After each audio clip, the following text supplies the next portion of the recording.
Troisième épisode pour la présentation des 50 entreprises innovantes de Métronome.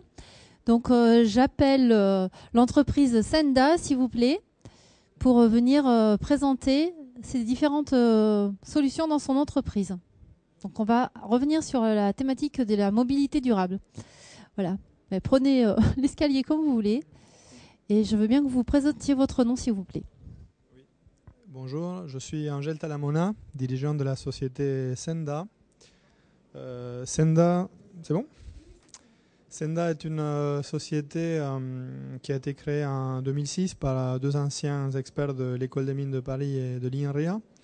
On édite des logiciels dans le domaine de la mobilité à l'intérieur et autour des grandes métropoles. Nous avons développé depuis 2006 une technologie qui s'appelle Chronomove et nous mettons au point une solution qui sert à faire du covoiturage temps réel et de l'information multimodale. Les clients de Senda sont des sociétés comme SNCF, Nokia, Orange, SFR. C'est des opérateurs de services de mobilité. Et voilà, notre technologie, nos solutions valorisent les infrastructures de transport et de télétravail. Donc je souhaiterais présenter, pour donner un exemple concret de réalisation de Senda, un projet qu'on met en œuvre en région Aquitaine, enfin en Gironde avec l'appui financier de la région Aquitaine. C'est une solution qui s'appelle Irondo. Irondo est un service de mobilité qui combine covoiturage temps réel avec information de transport public. C'est un service qui s'utilise en deux itérations. D'une part, l'utilisateur il crée un compte de mobilité et il déclare ses trajets sur un espace web. Et puis l'opération au quotidien c'est fait par le biais d'un service vocal interactif ou SMS. Et il s'agit de tout type de téléphone. Donc il n'y a pas besoin d'avoir un iPhone ou un smartphone Android. On peut s'en servir, on peut faire partie de la communauté des gens qui se déplacent avec des petits téléphones. Ceci est un sujet, enfin est une qualité qui intéresse beaucoup les collectivités locales et aussi des sociétés qui ont une coloration service public comme SNCF ou La Poste, car ça permet c'est la notion de service d'intérêt général, de service universel, de pouvoir proposer ce service à la plus grande partie de la population rapidement. Donc, alors, il y a, par rapport à l'innovation technologique de Irondo, la caractéristique principale, c'est le moteur de synchronisation et de gestion des aléas de recherche des solutions pour les personnes qui se déplacent. L'organisation, le réseau de mobilité des gens, des utilisateurs d'Irondo, c'est un réseau de points de rencontre bien référencés par la collectivité locale, par la communauté, qui sont souvent aménagés. C'est des points de rencontre qui sont dotés d'un parking pour déposer la voiture soit 15 minutes, soit toute la journée. Et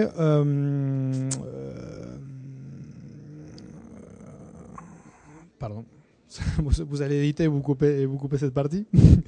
Donc, je disais, des déplacements entre des points de rencontre bien référencés.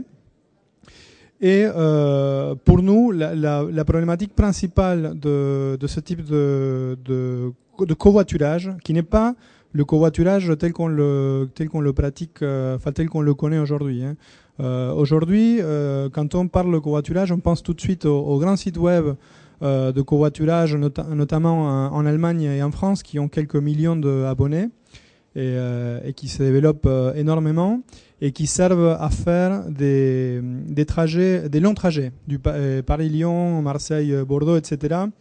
Irondo, on n'est pas du tout dans cette configuration. On est dans des trajets quotidiens, des trajets de 20 km, 45 minutes. Et, comme je disais, qui s'organisent entre des points de rencontre bien référencés. Donc, je ferme la parenthèse. La technologie, elle sert essentiellement à synchroniser jusqu'à la dernière minute le départ de deux personnes qui vont faire un covoiturage, et aussi la possibilité de signaler jusqu'à la dernière minute un aléa, un problème, et par là même trouver une solution de substitution qui est en l'occurrence du transport public. Et pourquoi l'information sur le transport public elle est si importante dans le service? L'hypothèse de travail, une hypothèse de travail validée par une étude préalable, c'est que puisqu'il est plus simple d'organiser les départs le matin en covoiturage que les retours le soir à cause de la façon de travailler des gens, il va y avoir un certain nombre d'utilisateurs qui seront à la fois passagers du transport public, enfin du covoiturage et du transport public. Concernant le modèle économique, Irondo est un service payant. Le modèle d'affaires que nous allons tester dans une expérimentation qui va durer quelques mois avec quelques centaines d'utilisateurs en Gironde, c'est un modèle qui se base sur une monnaie virtuelle pour la mobilité qui s'appelle Hirondelle. Donc l'utilisateur, quand il s'inscrit, il va acheter des hirondelles, il va charger son compte de mobilité avec des hirondelles, donc il va payer. Et puis, au fur et à mesure que des trajets partagés se réalisent, il va y avoir des hirondelles qui passent du compte du passager vers le compte du conducteur. Donc le conducteur, il va gagner des hirondelles au fur et à mesure progressivement, et la monétisation, enfin la transformation de ces hirondelles, la valorisation de ces hirondelles, nous souhaitons développer par le biais des partenariats avec des sociétés dans la grande distribution. C'est que les conducteurs puissent transformer les hirondelles gagnées en bons d'achat des produits ou services de consommation responsable. On voit aujourd'hui toutes les grandes enseignes comme Leclerc, Casino, Auchan, Carrefour développer des gammes des produits de consommation responsable. Donc, ce principe de transformation du crédit de mobilité de l'hirondelle en crédit d'achat des produits ou services de consommation responsable nous permet de valoriser cette monnaie virtuelle et de compenser l'effort les frais automobiles du conducteur, tout en restant dans un univers de développement durable et responsable. Bien entendu, au-delà de cette première étape avec un partenaire et avec des produits de consommation comme des produits de supermarché, disons, le principe c'est qu'on puisse aussi utiliser ces crédits de mobilité pour payer d'autres services plus liés à la mobilité, comme le parking, comme le vélo municipal, comme le ticket de bus, de TER, etc. Voilà par rapport au modèle économique. Donc l'expérimentation en question dont je parlais s'appelle Irondo Aquitaine.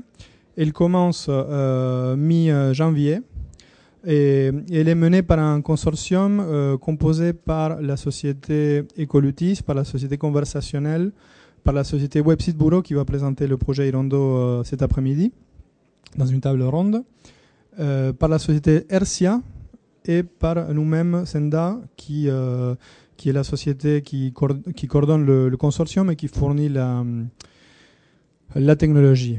Donc le positionnement de technologie, je termine là-dessus, le positionnement de Senda, c'est un positionnement technologique. Nous n'avons pas la vocation d'opérer ces services de mobilité. Nous pensons qu'à terme, c'est d'autres types d'acteurs qui vont proposer ces services de mobilité à échelle continentale ou mondiale, parce que la problématique elle est globale et donc l'opportunité elle est aussi globale.